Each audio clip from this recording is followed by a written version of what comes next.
À ceux qui doutent, qui se questionnent sur la foi et la science, découvrez Souviens-toi, l'émission qui explore la vérité biblique avec une perspective moderne. Rejoignez-nous chaque dimanche à 3h sur Hope Channel et la Hope Media Haïti. Souviens-toi, une expérience captivante pour nourrir votre curiosité intellectuelle et apaiser votre soif spirituelle. Plongez-vous dans des discussions profondes et éclairantes sur l'existence, la foi et la conciliation entre la Bible et la science dans Souviens-toi. Parce que la vérité peut être aussi fascinante que complexe. Souviens-toi, votre rendez-vous hebdomadaire pour explorer la sagesse biblique avec un regard moderne. Ne manquez pas ce voyage captivant chaque dimanche à 3h sur Hope Channel et la Hope Media Haïti. Souviens-toi!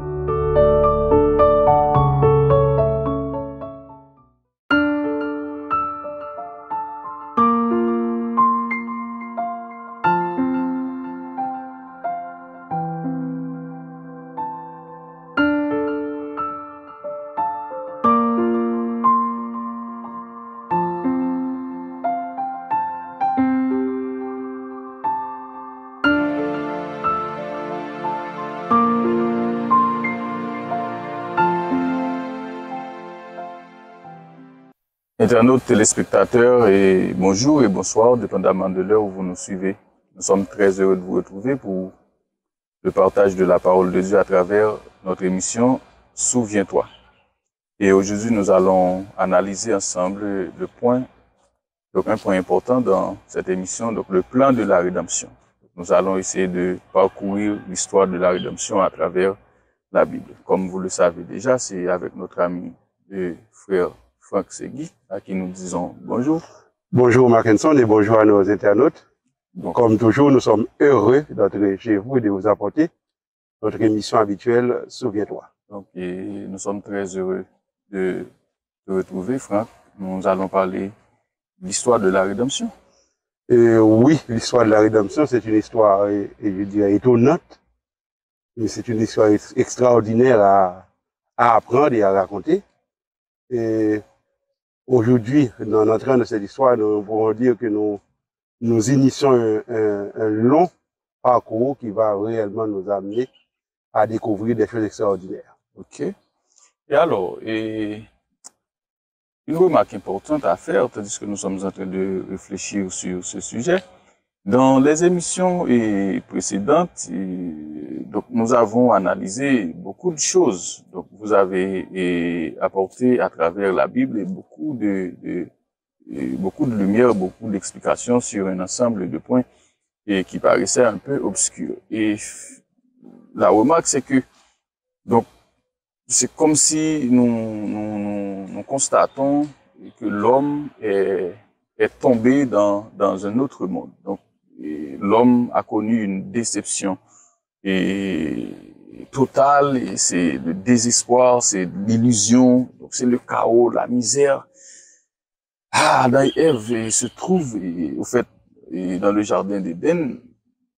Maintenant, nous pouvons dire, après avoir fini de consommer l'arbre, vous faites le fruit défendu, donc il commençait par ressentir les manifestations de la mort, donc la sensation de la mort qui arrive.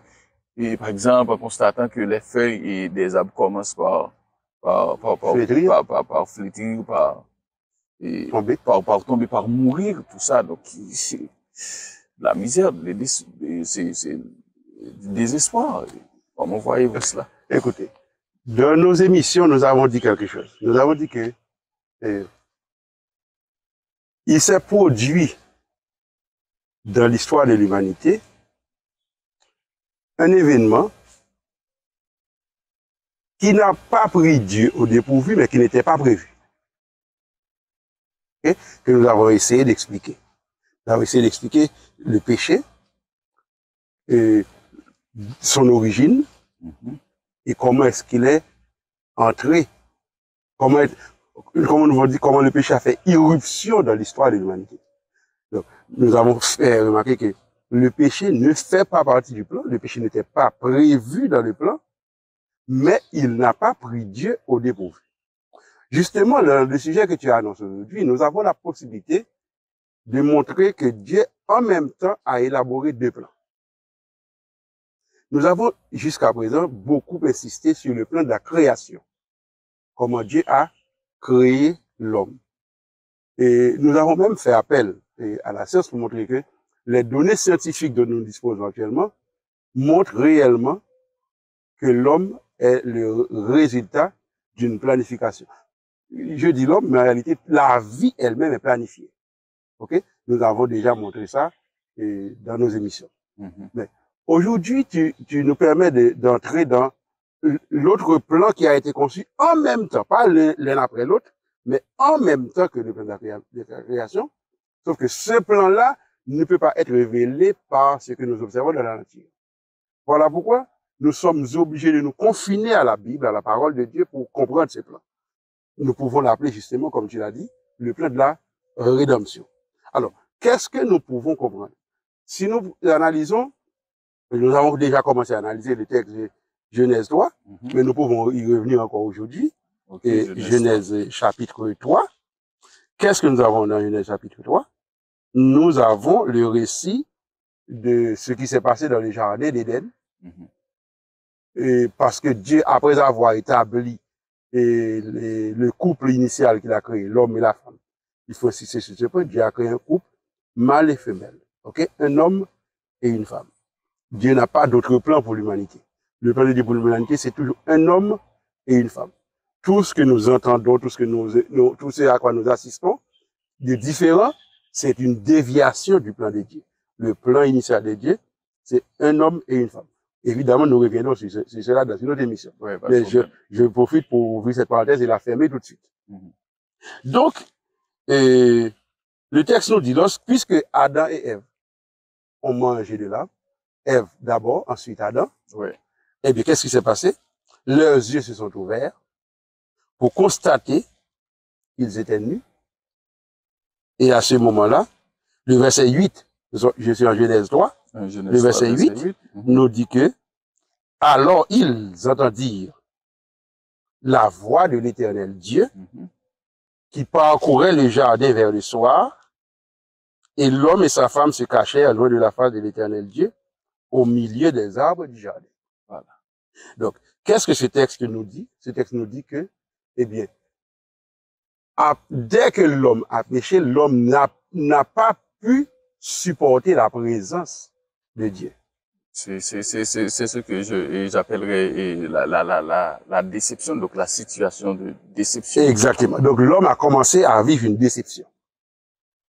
L'homme a commencé à vivre une déception, c'est-à-dire l'homme s'est retrouvé avec sa conscience qui le bouleverse. Voilà. Il se sent coupable.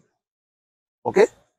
C'est comme un enfant qui a, par exemple, brisé quelque chose à la maison, tandis que maman et papa étaient dehors. Et l'enfant sait déjà que maman avait plusieurs fois prévenu de ne pas shooter le ballon à l'intérieur de la maison parce que ça peut écraser les bibelots. Maman avait déjà prévenu qu'il ne faut pas faire ça. Et si on fait ça, voici la conséquence, c'est ça, là. Donc l'enfant le savait. Et voilà que malgré tout, il a lancé le ballon à l'intérieur du salon. Et le dégât s'est produit. Et bien, lorsque maman va arriver, l'enfant va derrière la porte ou sous le lit. Donc l'enfant sait déjà que ce qu'il fait n'est pas bien et il ne peut pas supporter le regard de sa maman. C'est ce qui est arrivé à Adam et Ève. Ils ont entendu la voix de Dieu et ils se sont cachés. Donc, ils ont perdu la capacité de supporter la présence de Dieu. Donc, ils sont déçus. Tu as essayé le bon mot. Ils sont déçus. Ils sont déçus. Mais, ce qui est important, c'est de comprendre la démarche de Dieu. Parce que le verset suivant nous dit, le verset 9, mais l'Éternel Dieu appela l'homme et lui dit, où es-tu? Bon, tu vois ce verset? Où es-tu? Ce sont trois mots. Oui. Où es-tu? Je dirais, dans ma compréhension, c'est le meilleur message que l'homme pourrait entendre. Et ce que tu as annoncé comme plan de la rédemption, nous pouvons dire que ce plan commence à se révéler à partir de cette question. Où es-tu? C'est-à-dire, comprenons bien, le péché a séparé l'homme De Dieu. de Dieu. Mais Dieu lui-même, il n'est pas resté de l'autre côté du pont à regarder l'homme dans sa misère. Il prend l'initiative. Et il pose à l'homme la question. Où es-tu? C'est-à-dire, Dieu lui-même est venu chercher l'homme. Donc c'est Dieu qui a pris C'est l'initiative. Dieu, exactement. Il faut insister sur ce point. Le salut, ou si tu préfères le mot que tu as déjà utilisé, la rédemption, c'est une initiative de Dieu. Le salut ne se trouve qu'en Dieu. C'est lui qui a pris l'initiative d'aller à la recherche de l'homme. Et c'est lui qui demande à l'homme, où es-tu? Donc c'est lui qui est allé chercher l'homme. Es-tu en train de nous dire que, au fait, la première situation qui a été décrite là, qui a placé l'homme dans une situation de désespoir, es-tu en train de nous dire que donc c'est Dieu qui a apporté de l'espoir à l'homme pour dire à l'homme que donc, ce n'est pas encore fini? Donc, n'oublie pas, nous avons dit, Dieu a conçu le plan de créer l'homme, tout en sachant que l'homme allait chuter, allait tomber dans le péché. Mais son caractère exige qu'il accomplisse le plan qu'il a conçu, donc il l'a mis à exécution. Mais en même temps, il a conçu le plan de sauver l'homme après le péché. La question, où es-tu? C'est le début de la mise en exécution du plan du salut, du plan de la rédemption. C'est-à-dire, le péché a établi la séparation, mais Dieu n'a pas accepté la séparation. Dieu prend l'initiative de combler le fossé. Donc, sur le pont, alors je dirais, sur les deux rives, Dieu va établir un pont. Il commence à construire ce pont en posant la question. Où es-tu? Et puisque Dieu a pris l'initiative de poser la question, il y aura une réponse. Quelle est la réponse? Eh bien, le verset 10 nous dit que Adam répondit, j'ai entendu ta voix dans le jardin. Et j'ai eu peur. Et j'ai eu peur. Parce que je suis nu et je me suis caché. Voilà. C'est-à-dire, le péché le péché ne livre pas la marchandise qu'il promet de livrer. OK? Le péché n'accouche pas la récompense qu'il promet de donner.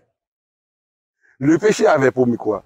Avait promis un monde merveilleux où l'homme serait comme Dieu. Comme Dieu. Donc, sans Dieu, un monde merveilleux. Sans Dieu. L'homme serait lui-même son propre Dieu. Dans son monde. Dans son monde. Okay. Mais qu'est-ce que l'homme a constaté? L'homme a constaté qu'en réalité, il était déjà comme Dieu. Parce qu'il avait été créé à l'image de Dieu. Donc, il n'est pas une nouvelle. Il était déjà comme Dieu. Okay. Donc, le péché te promet ce que tu as déjà. Parce qu'en réalité, ce que le péché veut faire, c'est enlever ce que tu as.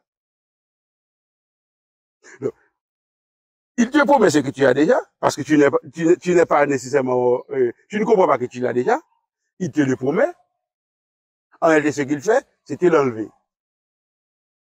Eh bien, à ce moment-là, Adam a compris que, au lieu d'un monde merveilleux, où il est lui-même Dieu, maintenant, voici qu'il ne peut même pas supporter la voix de Dieu, la présence de Dieu. Il se rend compte qu'il est nu, mais c'est pas maintenant qu'il est nu, il était déjà nu, mais ce n'était pas un problème.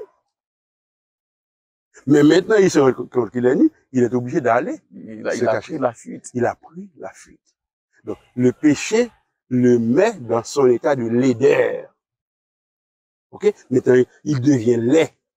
Et il est laid à ses propres yeux. Et il commençait aussi par respirer et l'odeur de la mort. Il commence à respirer l'odeur de la mort, justement.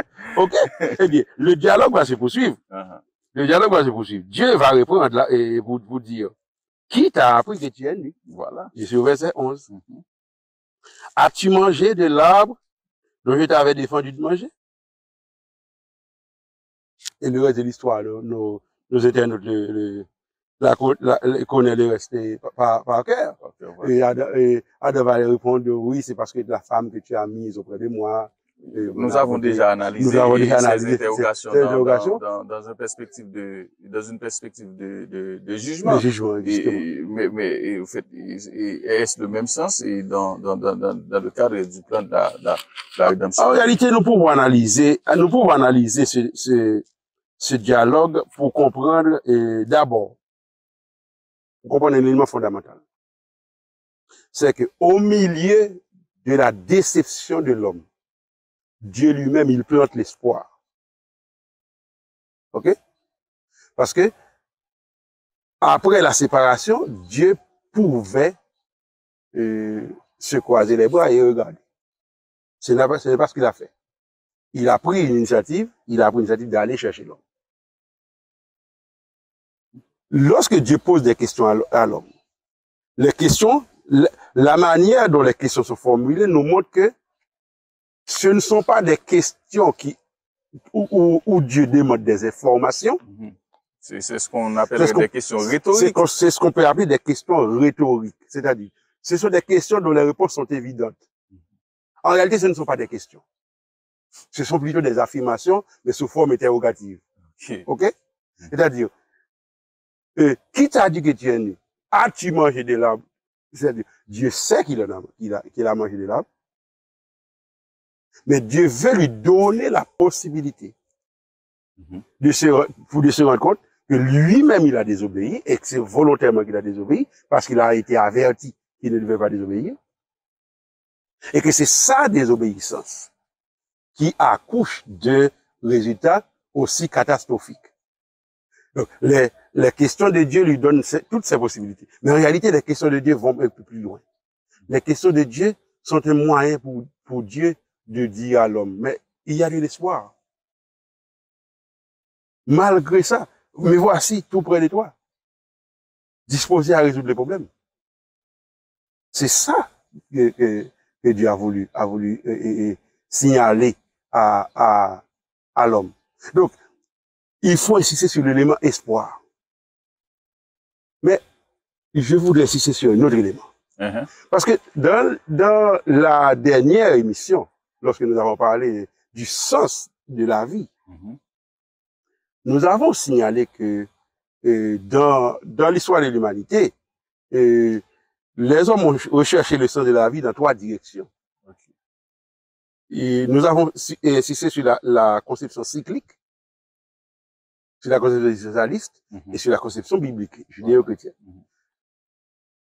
La conception cyclique de la vie, par exemple, c'est cette conception qui alimente des philosophies, par exemple, qui nous parlent de réincarnation. Puisque dans cette conception, la vie, c'est un cycle qui se reproduit continuellement. Eh bien, il y a par exemple des philosophies qui nous disent que dans notre première vie, nous venons sur la terre, nous vivons une première vie, nous commettons des erreurs,